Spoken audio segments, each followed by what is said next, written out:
This is the third video for my season previews for teams going into the NBA season.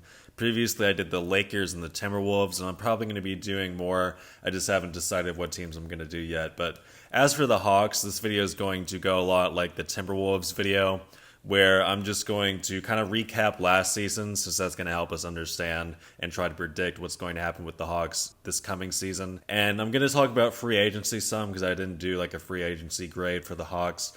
But I'm going to talk about that a little. It's not going to be the focus. And then after that, I'm actually going to talk about, how I expect for their next season to go, and kind of what I think the direction of this franchise is. So going back to last season, they kind of went into this season with big expectations, because they did get DeJounte Murray, and that was their big acquisition. That was like the star that they needed next to Trae.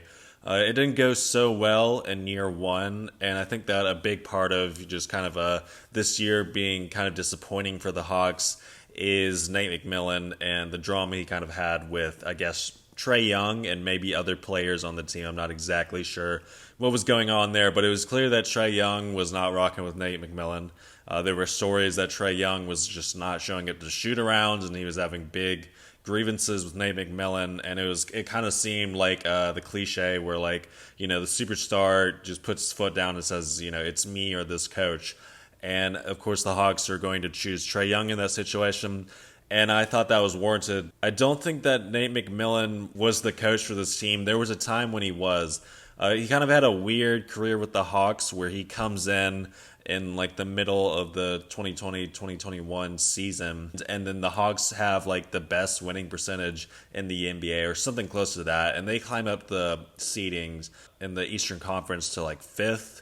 And of course, they ended up going to the Eastern Conference Finals. And even though he was the interim coach for that playoff run, they instantly signed him. Things didn't go super well from them the next season. They had a bad playoff series against the Heat. And then this season, Trae Young is basically done with Nate McMillan.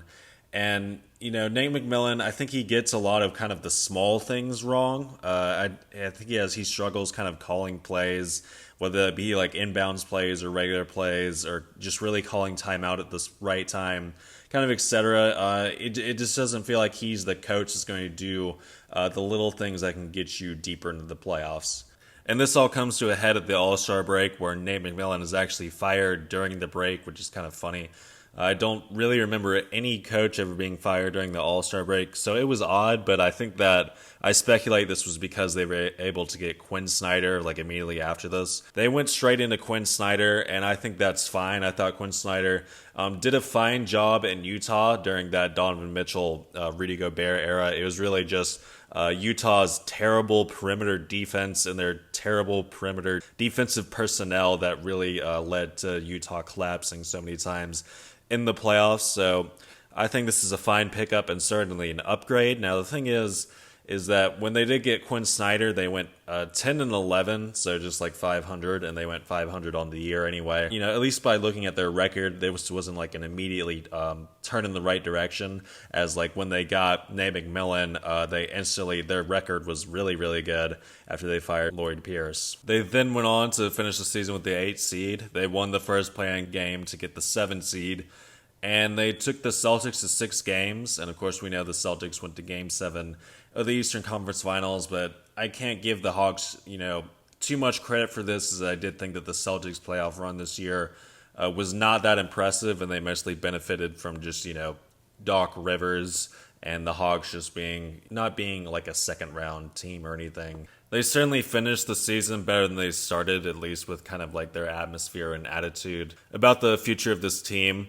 But in terms of what they did this offseason, they didn't do much, and I know it was kind of a dead offseason for most, but I just feel like there's a little bit left to be desired with what they did. So they did trade away John Collins, and I think that was just something that had to be done. He wasn't really clicking with the team as he did a few years ago. I think he really just wanted the ball more, and he wasn't getting it, and it didn't seem like he was going to get it.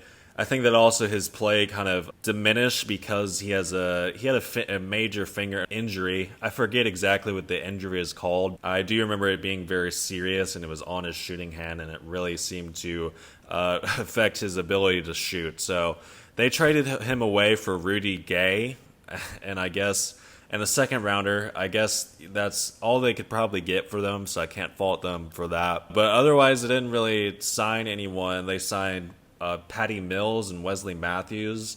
And, Patty Mills is not the type of player that the Hawks need. The Hawks need some defense, especially on the perimeter.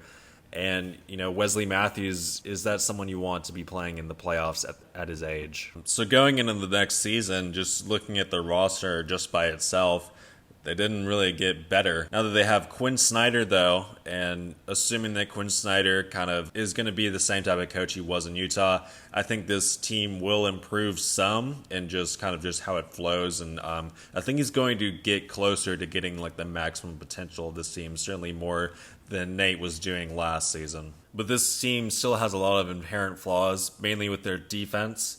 Last year, they were 22nd in defensive rating. And just looking at their roster, I don't really think that this is a team that can be like a top 10 defense or something. And I think that's really going to hold them back in the playoffs. Now, maybe if Quinn Snyder kind of gets to cooking with coaching and everyone kind of buys in and everyone starts getting a little bit more engaged on defense, maybe they could get close to top 10 or maybe just barely crack into the top 10. But I do think that the way that this roster is right now, I think that defense is their major problem, and I think that really everyone can understand that. But I think the other major problem is, and this one's much more contentious and pretty controversial or pretty polarizing, is the question of can you go deep in the playoffs with Trae Young as your best player? Because I do think that Trae Young has some consistency problems and decision-making problems in the playoffs. Now, obviously, at times he's spectacular, and that's kind of created this whole buzz around him going back to 2 years ago. But just looking at all his playoff series, there's some recurring problems of inconsistency. So, for example, if we start with back in 2021, his first playoff series was against the Knicks, and he did good in that series. I thought the Knicks got a bit outcoached, and I thought that the Knicks kind of just didn't show up as a team in general, but I thought Trae did well regardless of those factors. Now, if we go into the Sixers series, he actually didn't really have that good of a series. His efficiency was not good at all. And I think that most people will agree with this. That was more of a Sixers collapse than a Hawks win. Now, not to take away like the entire win from the Hawks or anything, but certainly if the Sixers were being coached by almost any other coach in that playoffs, I think the Sixers would win. You also had problems with Joel Embiid was playing on a torn meniscus, and he was progressively playing worse in that series, and then Ben Simmons also kind of disappeared at the end of that series as well. So they then went into the Bucks series in the conference finals, and I think I remember Trae had one really good game, and he had one bad game, and then he got injured. So we don't know what would have happened had Trae Young stayed healthy, because I do remember Giannis got injured in that series as well. Fast forwarding to the next playoffs, they played Miami in the first round, and Miami totally shut them down. And really, their defensive scheme was get the ball out of Trae Young's hands. They were basically just daring for any other Hawks player to score, and they were just like soft doubling and doubling Trae at all times. And all other types of things that I'm not going to get into now, but they got the ball out of Trae Young's hands. He had a bad series because of that, but it kind of showed the inherent problem that the Hawks had. Everything on offense had to go through Trae Young, and that's just not going to fly against a coach like Coach Spoelstra, and he's going to be able to see that, and it's just going to lead to an easy victory for Miami. They did address this when they got DeJounte Murray, and their offense did change some, I would say, where it wasn't so reliant on Trae Young doing absolutely everything. Even with this playoff run, Trae Young, his efficiency was just not great as a whole. If you want to look at his averages for the series, his splits aren't that great, but when it comes to playoffs, I like to look at game to game because, taking an average from like a 6-game sample size is pretty unreliable. It's a small sample size. If we look at game to game, he really only had 2, I would say, good or great games. And, he went 1-1 in both of those games. And then the other games, it just felt like he was shooting them out of the series. And I think this is a problem with Trae Young. Just in general, especially in the playoffs, he takes just 2 difficult shots, and when it's going down, when he's having one of his nights, it's electric, and it certainly can help with the momentum. But there's too many times where he tries to take a really deep 3, and he just doesn't hit deep 3s at a efficient enough clip to really warrant taking them ever. But for Trae Young, it just feels like A lot of his shots are also forced, I would say. They just don't feel like, high quality shots or high efficiency shots. I think this can be worked on, possibly. This is going to depend on probably Quinn Snyder, really, because Trae hasn't changed this since he entered the league, I would say. So this has potential to be worked on, but I'm not super optimistic on it. But I do think that with Trae Young, I think that a big thing that's going to be holding him back from kind of going up another tier in the NBA ladder is this shot decision. And because it's just hurting his efficiency so bad, it's hard to see him, really leading his team deep into the playoffs like he did in 2021. Let's say we compare him to other star point guards that are, similar to his archetype. So if we look at Steph and Dame, and everyone can agree that Steph and Dame are some of the best point guards in the league, and they have a similar play style, or similar enough play style where they're high volume three shooters. If we look at their regular season true shooting, we had Steph had 65.6%, Damian Lillard has 64.5%, and then Trae falls off to 57.3%. That's a big fall off. And then if we look at his playoff true shooting, in 6 games, he went 52.1% true shooting. So that's a massive fall off, and it's just it's a problem, really. So I'm not going to dwell on that too much more because this is going to turn more into a Trae Young video than a Hawks video.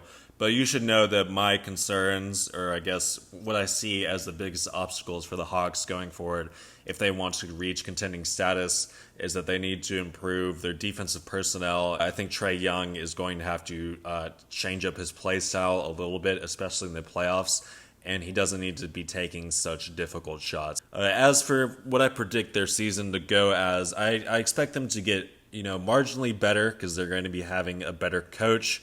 And Trae Young won't be so disgruntled. The locker room will probably be better. They finished last season as the 8th seed technically because they went 41-41, and they were technically 4 games away from the 6th seed, and then 8 games away from the 5 seed. That's a big gap, but it's hard to predict where all these teams are going to move. I would give them kind of like a 5 to 8 seed range, kind of that playoff play-in bubble that we're seeing. It seems like with the plans, it's kind of like the 9 seed and below are fighting for the last 2 seeds, and then the 5 through the 8 seed are fighting for, I guess, the 6 and the 5 seed to avoid the plan.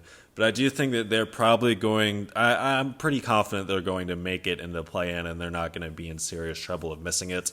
So I don't think they're going to be like a 9 or 10 seed, but I definitely don't think they're going to be like a top 3 seed. And I'm feeling kind of like 6 to 7 for them if I had to give them like a hard range. Definitely on the bubble of the plan. But we'll see how much Quinn Snyder can do and how much kind of their growth with some of their younger players will go with like Sadiq Bey and Okongwu.